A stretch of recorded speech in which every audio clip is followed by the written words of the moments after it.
A full bus conveying a group of NYSC members who had just finished their 1 year service in a village got involved in a terrible accident on their way back to their respective places, all because of one single mistake. In a small village, a group of NYSC members lived and worked at the local high school. They were lively, always laughing and making friends with the villagers. But as they stayed longer, their curiosity grew. One sunny afternoon, as they strolled through the dusty village paths, they came across the king's palace.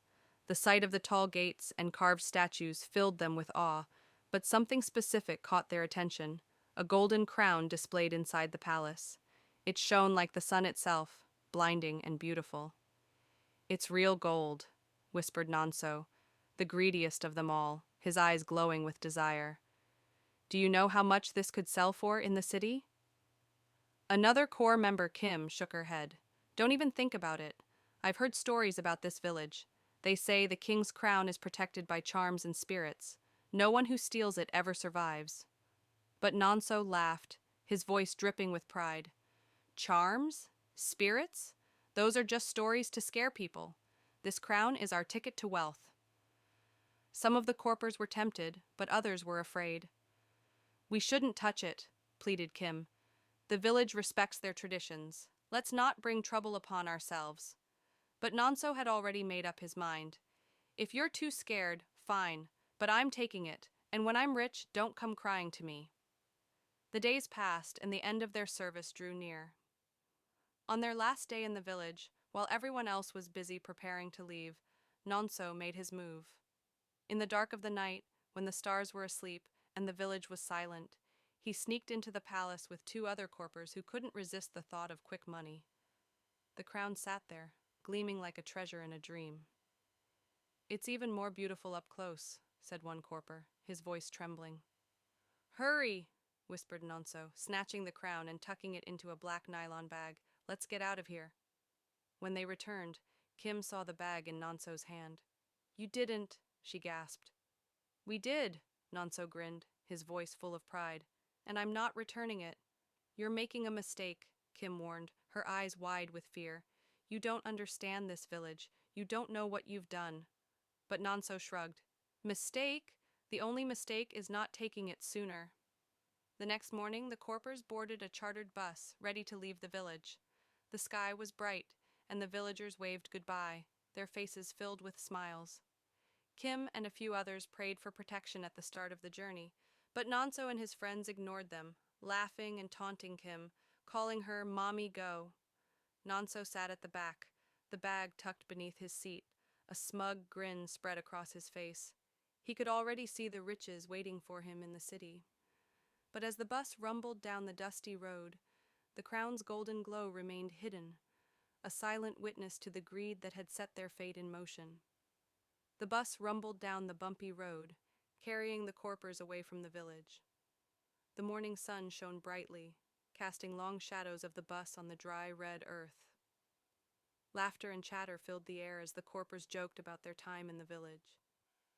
Nonso sat at the back, quiet, his bag tightly clutched under his seat. The crown inside seemed to hum with a strange energy, though only Nonso could feel it. Suddenly, the bus jolted.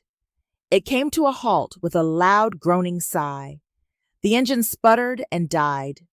"What's happening?" one of the corpers asked, leaning out of the window. "The bus is spoiled," the driver muttered, climbing down to check. Sweat dripped from his forehead as he poked around the engine. Hours passed under the hot sun as the driver tinkered, grumbled, and cursed under his breath. Finally, the bus roared back to life. Relieved, the corpers cheered as the journey continued. But soon after, a loud pop shattered their joy. "The tire has burst," the driver announced, his face twisted with frustration. He worked quickly to replace it, muttering prayers under his breath. The corpers were restless, fanning themselves with their hands as the heat beat down on them. Still, no one noticed Nonso's bag or the hidden crown that lay inside, its silent presence casting an unseen shadow over them all. With the tire fixed, the bus was back on the road. But as the miles rolled by, an uneasy silence fell over the group. The wind that once felt warm now carried a chill. Nonso glanced around nervously but kept quiet. Then, out of nowhere, the brakes failed. The driver's panicked shouts filled the air as he struggled to control the speeding bus. "Hold on tight," he yelled, but his voice was drowned by the screams of the corpers. The bus swerved wildly before plunging into a deep ditch. The crash was deafening. Dust and debris filled the air, mingled with cries of pain. When the chaos settled, 3 corpers lay lifeless, their dreams and laughter snuffed out like candles in the wind. Others groaned, their bodies bruised and broken. Rescuers arrived quickly, pulling the injured from the wreckage. But as they counted the survivors, one person was missing: Nonso. "Maybe he was thrown from the bus," one corper suggested, his voice trembling. "Or burned in the fire," another whispered, shuddering. But Nonso wasn't dead. He had slipped away from the crash, clutching his bag tightly to his chest.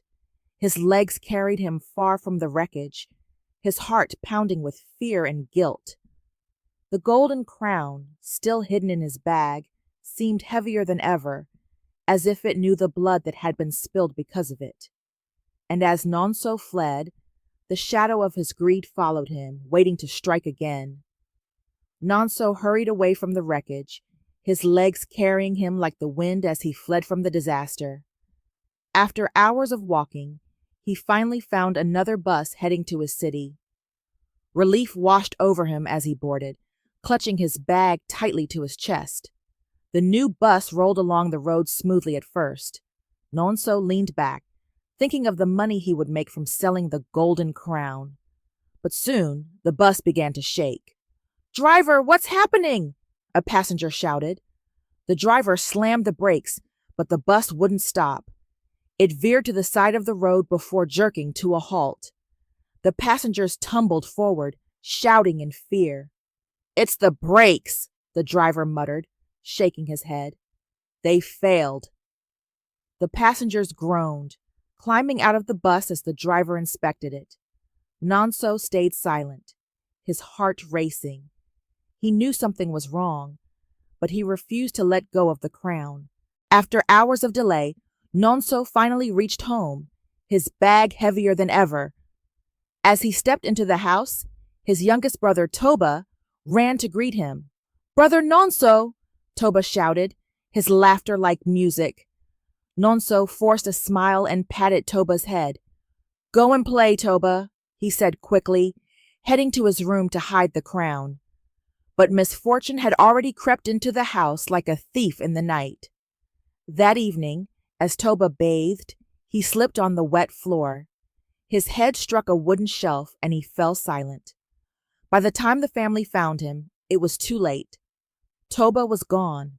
The house was filled with wails of sorrow. Nonso sat quietly in a corner, his face pale, his hands trembling. He clutched his knees as the guilt gnawed at his heart like a rat. As the night deepened, strange cries began to echo through the house. It was not the cries of mourning, but something darker. Ghostly whispers floated through the air, chilling the family to their bones.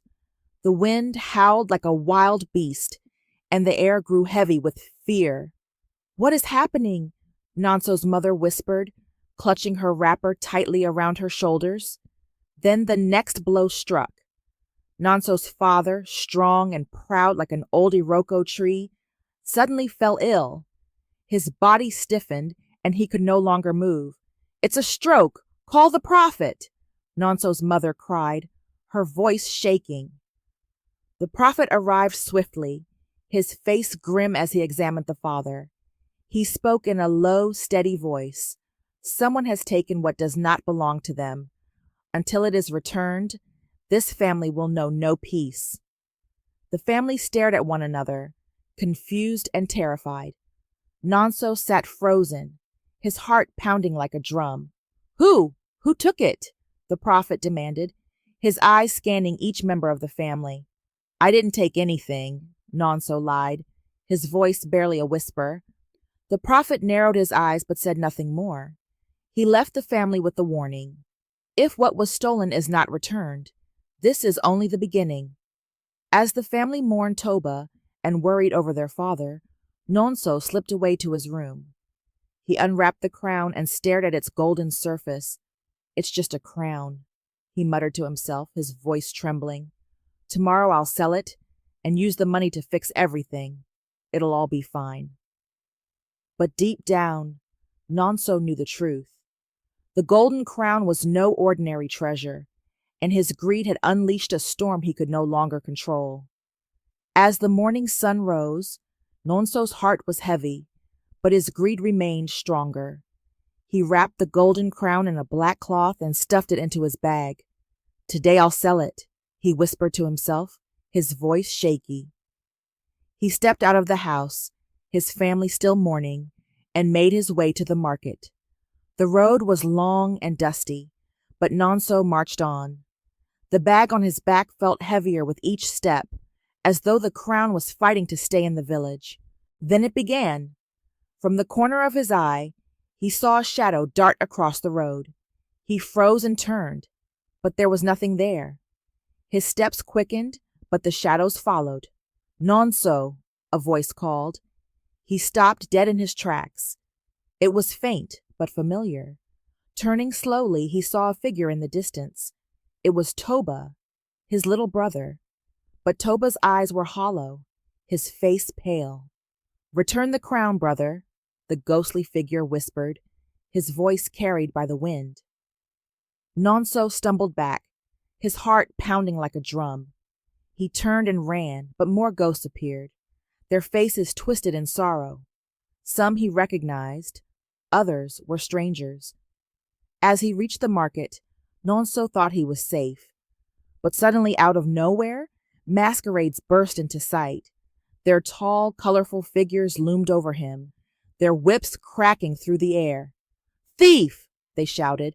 "Return what you stole!" The first whip struck his back, and Nonso screamed. Another lash, and he fell to his knees. He begged, but the masquerades showed no mercy. "Please," he cried, "I'll return it." But no one else could see the masquerades. To the townspeople, Nonso was thrashing on the ground, screaming and shouting at invisible enemies. "Is he mad?" someone whispered. Nonso's voice rose above the noise of the market. "I stole the king's crown," he shouted, tears streaming down his face. "I stole it!" The crowd gasped. Whispers turned into murmurs, and murmurs became shouts. "He stole from the village king!" Nonso, still being flogged by the unseen masquerades, staggered to the prophet's house, his cries filling the air as the masquerades followed, their whips cracking like thunder. Nonso burst into the prophet's house, falling to the floor. The room smelled of herbs and smoke, but to Nonso it felt like a sanctuary. "Help me!" he cried, clutching his bag tightly. "The masquerades won't stop. They're flogging me." The prophet, calm and stern, watched him with sharp eyes. "What did you do, boy?" Nonso trembled, his voice barely above a whisper. "I took the king's crown. It's here in my bag." The prophet shook his head, his voice low and grave. "Do you know what you have done? That crown is tied to the spirits of the village. You've brought a curse upon yourself and your family." Nonso fell to his knees. "Please, I'll return it. Just make them stop." The prophet reached for his tools and began a ritual. He muttered chants, waved leaves, and sprinkled powder over Nonso. For a moment, the air grew still, and the masquerades disappeared. "You have 3 days," the prophet said, his tone serious. "Return the crown to the king, or the curse will consume you and your family. This is your only chance." Nonso nodded, clutching his bag. But as he stepped outside, the masquerades reappeared. They cracked their whips, and Nonso screamed in pain. No bus would stop for him. Drivers thought he was mad. With no choice, Nonso began to walk back to the village, step by painful step. The masquerades flogged him, their voices echoing in his ears. "Return the crown," they chanted. Nonso's journey was long and torturous, his legs weak, his back raw from the lashes. But he pressed on, knowing that the crown had to go back to where it belonged, or he would never find peace again. For 2 long days, Nonso walked. His body was weak, his back raw from the whips of the invisible masquerades. His legs wobbled like sticks, but he kept moving. The path to the village seemed endless, and the crown in his bag felt like it weighed more than the world. As Nonso approached the village gates, the air grew heavier. The masquerades, still following him, cracked their whips one last time and disappeared into thin air. Nonso stumbled into the village, his clothes torn, his face streaked with tears and sweat. The villagers were waiting.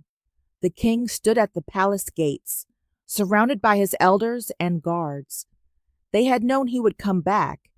They always did. The golden crown had a way of calling its thief home. Nonso dropped to his knees, his body trembling. He unwrapped the crown and placed it before the king. "Forgive me, your majesty," he sobbed. "I was blinded by greed. I thought I could escape, but I've paid dearly for my foolishness." The king looked at Nonso, his face calm but stern. "You have brought great sorrow upon yourself and your family," he said. "The spirits do not forgive easily.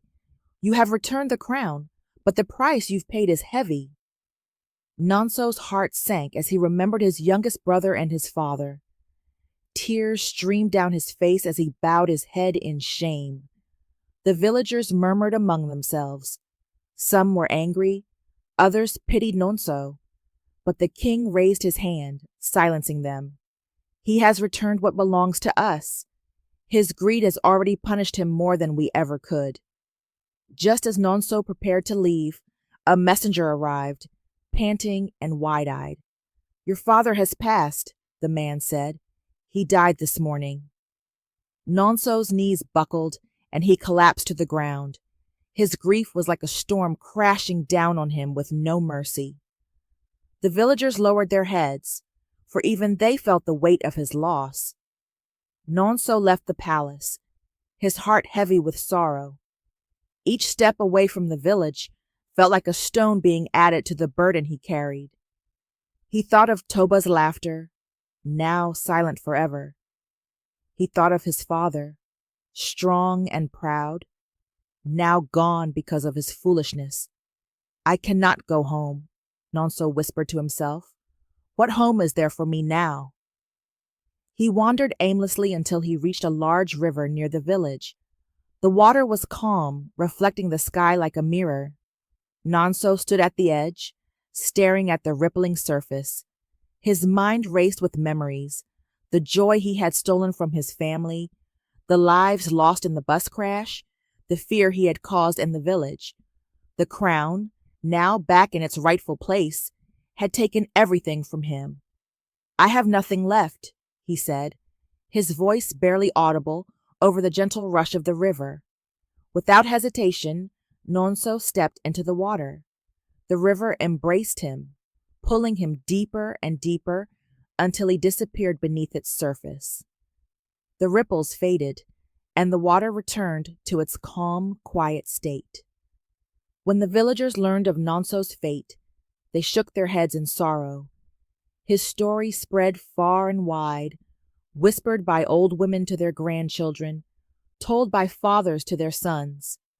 "Let this be a lesson," they would say. "Greed is a fire that consumes everything. It spares no one, not the thief, not their family, not their future." And so, the tale of Nonso and the stolen crown lived on, a warning to all who dared to defy the traditions and spirits of the land.